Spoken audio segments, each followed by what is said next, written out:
अरशद नदीम ने इस्लामी यकजहती गेम्स में gold medal जीत लिया। जीत के साथ ही पाकिस्तानी एथलीट ग्राउंड में सजदा रेज। पाकिस्तान के ही यासिर सुल्तान ने जेवलिन थ्रो में सिल्वर मेडल जीता। अरशद नदीम ने पहली थ्रो 75.44 मीटर दूर फेंकी। दूसरी बारी में अरशद नदीम ने सबसे बड़ी थ्रो 83.05 मीटर दूर की। अरशद नदीम की तीसरी थ्रो 82.48 मीटर तवील थी। पाकिस्तानी एथलीट की चौथी थ्रो 77.06 मीटर तवील थी। अरशद नदीम की पांचवी थ्रो जाया गई। छठी थ्रो 77.98 रही। इस्लामी यकजहती गेम्स में जेवलिन थ्रो इवेंट का मुकाबला रियाद में हुआ। अरशद नदीम समेत इवेंट में 7 एथलीट्स शरीक हुए।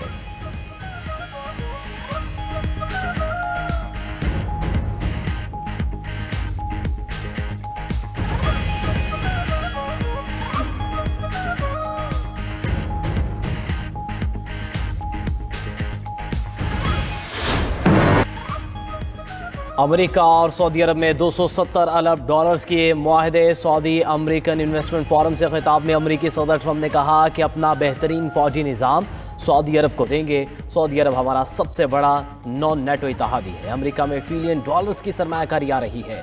ईरान के साथ एटमी मुआहदा हो सकता है। अमेरिका अब दुनिया के सबसे कामयाब मईशत बन चुका है। मुझे किसी ने कहा कि जॉर्ज वाशिंगटन और इब्राहिम लिंकन वापस आ जाएं तो आप इन्हें भी हरा देंगे। बाइडन के दौर में अमेरिकी मईशत को नुकसान हुआ। जो बाइडन सारा दिन सोए रहते थे। अमेरिकी सदर ने मजीद कहा कि $1 ट्रिलियन ग्रीन फ्रॉड में झोंक दिए गए। ग्लोबल वार्मिंग का अब नया नाम क्लाइमेट चेंज है। 14 साल पहले कहा जाता था दुनिया गर्मी से जल जाएगी। दुनिया तो गर्मी से ना जली, लेकिन सर्दी बढ़ गई।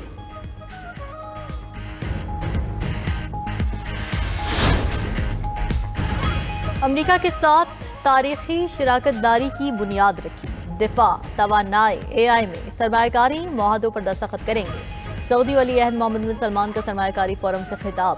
कहा कि अमेरिका से स्ट्रैटेजिक शराकतदारी के मुआहदों पर दस्तखत किए। सरमायाकारी, दिफा, तवानाई, मसनूई जहानत समेत दीगर शोबों में मुआहदे किए।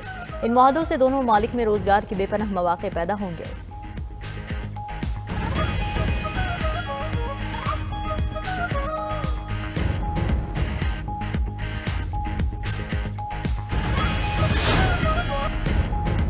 जंगबंदी के बावजूद गाजा में इजरायली बर्बरियत थम न सकी। सेहोनी बमबारी से चंद घंटों में 23 फलस्तीनी शहीद हो गए। फलस्तीनी हुकाम का कहना है कि इजरायल 393 बार जंगबंदी मुआहदे की खिलाफ वर्जियां कर चुका है। इजरायली फौज ने हमास पर फायरिंग का इल्जाम लगाकर गाजा और खान यूनिस के शहरों को निशाना बनाया। उधर गाजा में बारिशों से आर्जी पनागाहें ज़ेरे-आब। 17,000 बेघर खानदान मुतासिर।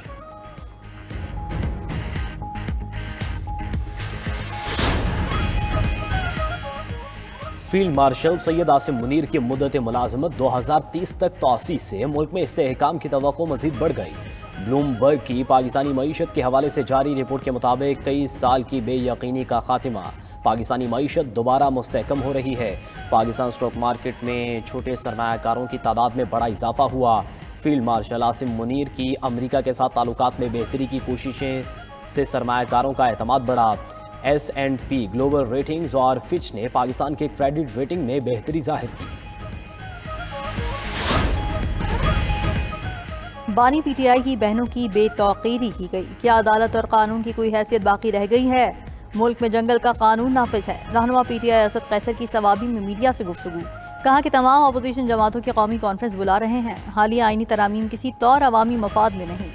फॉर्म 47 की हुकूमत के पास अवामी मैंडेट नहीं। हवेलिया में जलसे से खिताब में वज़ीर आला खैबर पख्तूनख्वा सोहेल आफरीदी ने कहा कि अडियाला जेल के बाहर बानी PTI की बहनों पर तशद्दुद किया गया। सूबे के वज़ीर आला को पार्टी कायद से मिलने नहीं दिया जा रहा। मुल्क में बहुत जल्द कुछ बड़ा होने वाला है। वज़ीर आला सोहेल आफरीदी बानी PTI से मुलाकात के लिए आज अडियाला आएंगे। हमारे एहतजाज से कभी किसी को कोई नुकसान नहीं हुआ। इसके बावजूद भाई से मिलने नहीं दिया जाता। बानी PTI 2 हफ्तों से कैद तन्हाई में है। बानी PTI की हमशीरा लीमा खान की न्यूज़ कॉन्फ्रेंस कहा कि पुलिस एहलकारों ने हमारे कारकुनों पर तशद्दुद किया। हमारे MNAs और MPs को पीटा गया। हमारे साथ ऐसा सलूक क्यों किया जा रहा है? सलमान अकम राजा बोले, जुल्म करने वालों को कहता हूँ होश के नाखुन लें। भाई से मुलाकात करना बहनों का हक है।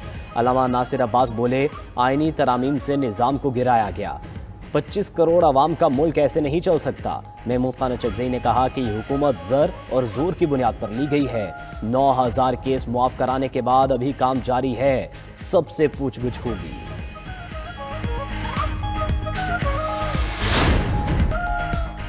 पाकिस्तान ने भारत के लिए फ़ज़ाई हुदूद की बंदिश में तोसी कर दी। भारतीय तैयारों के लिए पाकिस्तान की फ़ज़ाई हुदूद 23 दिसंबर तक बंद रहेगी।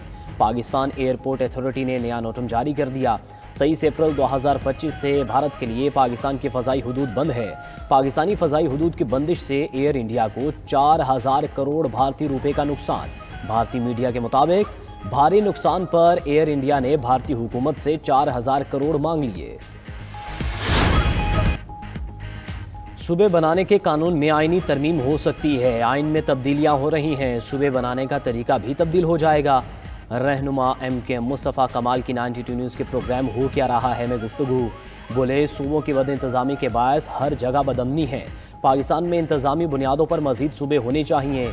ज़ली हुकूमतों को वसाइल और इख्तियारात मुंतकिल होने चाहिए। हमारा मुतालबा मुकामी हुकूमतों के आर्टिकल 140A की तशरीह है।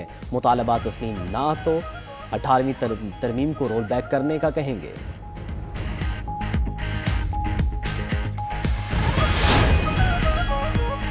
रहनुमा नून लीग दोस्तैन डोंकी का वज़ीर आला बलूचिस्तान को जल्द हटाने का दावा। बोले बदअमनी और गलत तर्ज हुक्मरानी से बलूचिस्तान तबाही के दहाने पर है। सरफराज बुगटी ने पीपल्स पार्टी और नून लीग की क़यादत को मायूस किया, उनको जल्द हटाया जाएगा। पीपल्स पार्टी के सूबाई सदर सरदार उमर गोरगेश ने दोस्तैन डोंकी के बयान की सख्ती से तरदीद कर दी।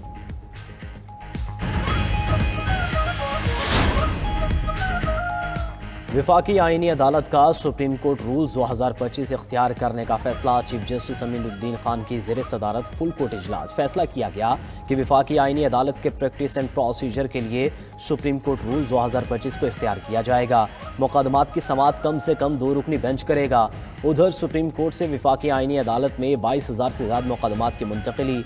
आईनी अदालत ने जजिस ट्रांसफ़र केस में इंट्रा कोर्ट अपीलें 24 नवंबर को मुकर्रर कर दी। चीफ जस्टिस आईनी अदालत अमीनुद्दीन की सरबराही में 6 रुकनी लार्जर बेंच समाअत करेगा।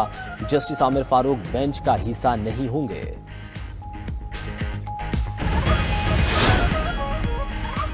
लाहौर हाईकोर्ट ने 27वीं आईनी तरमीम के खिलाफ दरख्वास्त समाअत के लिए मुकर्रर कर दी। लाहौर हाईकोर्ट का 3 रुकनी फुल बेंच 5 दिसंबर को दरख्वास्तों पर समाअत करेगा। फुल बेंच के सरबराह जस्टिस सदाकत अली खान होंगे।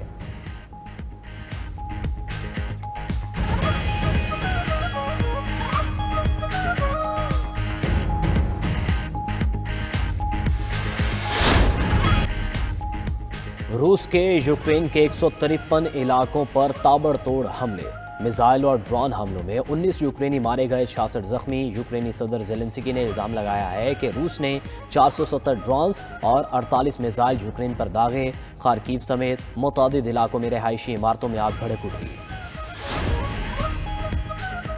अमेरिका ने यूक्रेन जंग के खात्मे के लिए रूस के साथ खुफिया माहदे पर काम शुरू कर दिया। अमेरिकी मीडिया के मुताबिक दोनों ममालिक गाजा जंगबंदी माहदे की तर्ज पर 28 निकाती अंग मंसूबे पर काम कर रहे हैं। जंगबंदी में यूक्रेन और यूरोप के लिए सलामती की जमानतें शामिल हैं।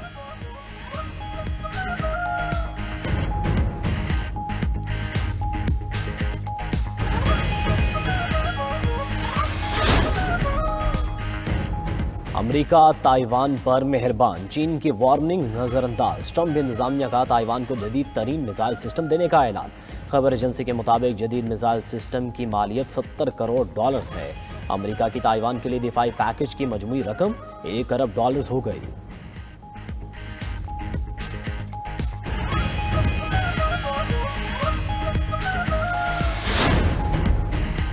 बरतानिया और रूस के दरमियान फौजी तसादुम होते होते रह गया। बरतानवी वज़ीर दिफा ने इल्ज़ाम लगाया कि रूसी जासूस जहाज ने बरतानवी पायलट्स पर लेजर फायर किया। अगर रूसी जहाज खतरा बना तो हमारे पास फौजी ऑप्शंस तैयार हैं। रूसी जहाज इस वक्त स्कॉटलैंड के शिमाल में बरतानवी पानियों में मौजूद है।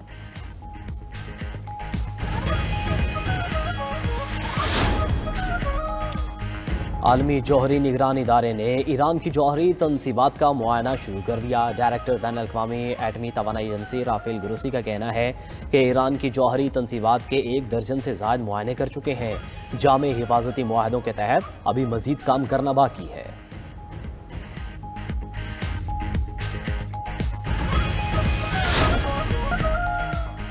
बरतानिया और जापान में रवा साल की पहली बर्फबारी। इंग्लैंड, वेल्स, आयरलैंड और स्कॉटलैंड में बर्फबारी से हर तरफ सफेदी छा गई। बर्फबारी से वेल्स और डर्बीशायर में मरकजी सड़कें बंद। स्कॉटलैंड में फेरी सर्विसेज मनसूख करना पड़ गई।